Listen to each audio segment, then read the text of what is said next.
我好像沉溺在汪洋中，无法呼喊。我挣扎，每一次努力浮上水面，紧张的吸气，却又被拉进了水里。没有人发现我，也没有人能够救我。我继续浮浮沉沉，看到蓝天的时候，我以为我获救了，但被再次拉下去的时候，那无底的黑暗冰冷的环绕着我，无声地嘲笑着我。我知道，一旦我放弃挣扎，一定会沉沦下去。大家好，欢迎来到课后学堂，通过分享让你获得对生活的感悟。今天我想和你们分享的是如何去帮助抑郁患者，以及应该避免对他们说的话和做的事情。抑郁就像被两个自己操控着，一个你总是告诉你这个世间有多么美好，你应该多多去发现美好的事物。另一个你总是会在很多时刻跳出来说你不值得拥有美好的一切，他会告诉你这个世界是无光的。于是你挣扎着，想要摆脱那个总是躲在黑暗里的你，你想成为阳光下的那个你，但你发现越挣扎，黑暗离你越近。总有一天你不再在意阳光的温暖，甚至你开始讨厌光芒，习惯黑暗，你会发现你已经变成另外一种模样了。作为朋友或家人，我们很想走进忧郁症患者的内心，帮他们找出情绪的根源，但好像无能为力。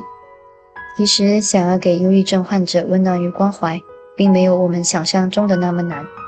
有时候真诚的一两句话，甚至一个关切的眼神，便能够给予他们温暖和支持。首先，我们要承认接纳他的所有负面情绪。当一开始知道他有抑郁的时候，首先要做的是接纳、承认忧郁的存在，接受他的状态、情绪、感受和变化。请不要急着去解决、劝服他。这个时候的我们会有一种责任感，看到身边的人痛苦、状态不好，我们会迫切地想要帮助他、拯救他，但是越急着让他好起来，反而会透露出我们对他患病现实的不接受，因为我们想要快点摆脱这个状态，摆脱这个他。这样其实会让他感到很焦虑、压力，甚至会让他觉得这是他的错。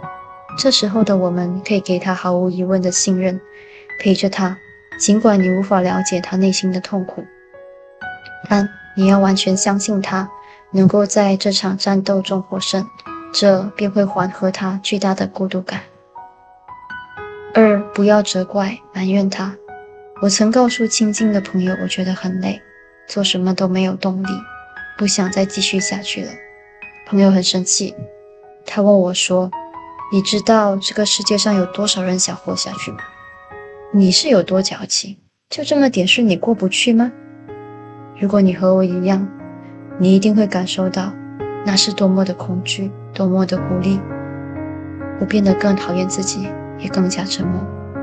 忧郁症是病，不是矫情，也不是假装痛苦。请不要对忧郁症的人有异样的眼光，你就当他们感冒了，就像你不会责怪，也不会去责问一个患感冒或者心脏病的人。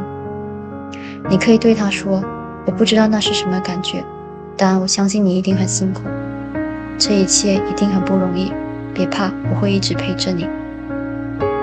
三，不要用身边的人去威胁他。请你们不要用亲情、爱情或者友情要挟他，不要告诉他想想你的父母，想想你的爱人，你这样子做，你丢下他们是多么残忍的事情，他们会伤心的。你这么说只会让他更自责、更痛苦。如果你不知道要怎么说，也不要试图用一堆道理去劝服他，更不要用自己的情绪绑架他们。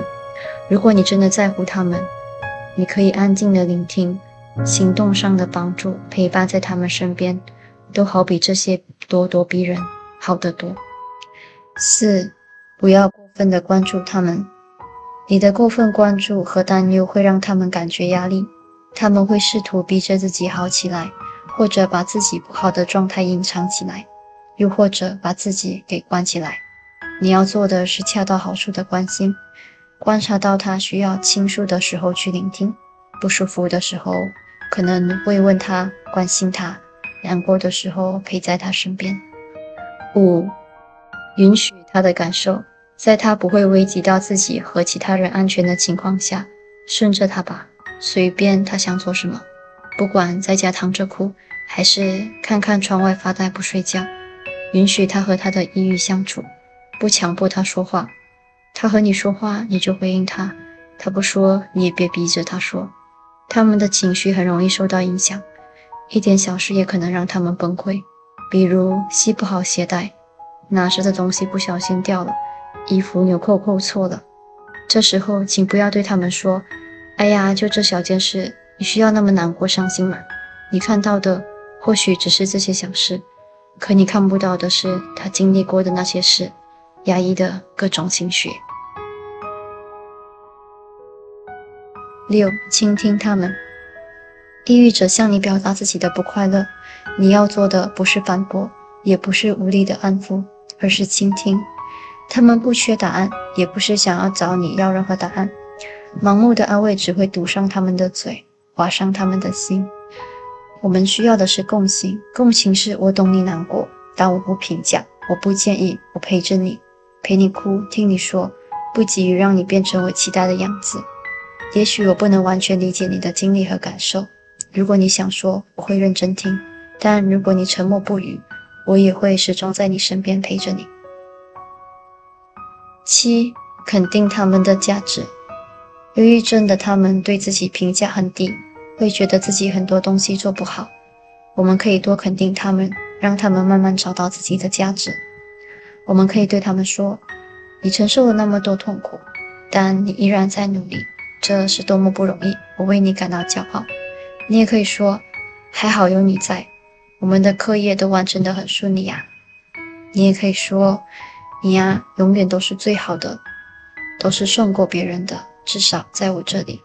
这些文字会提醒他们，他们并不是那么糟糕，他们身上有很多闪光点，只是不小心掩盖了。因为抑郁而想自杀的他们，不是想结束生命，只是想结束痛苦而已。我放弃挣扎，就不会那么痛苦。我可以双手拥抱自己，缓缓地沉没在海底，直到有个人拼了命来到我旁边，抱着我，他拉着我向上游。我静静地看着他，他没有说话，没有逼着我一起努力向上游，也没有责骂我的懦弱，没有问我为什么，他就是一直拖着我走，直到慢慢的我可以自己走，他依然在旁边，在身后。这里有一句话想给深受其中的你们，如果那天你想放弃了，撑不下去了，请你告诉自己，我还能再撑一天，哪怕1小时、1分钟也好。我希望现在你们都记住一句话，世界和我都爱你。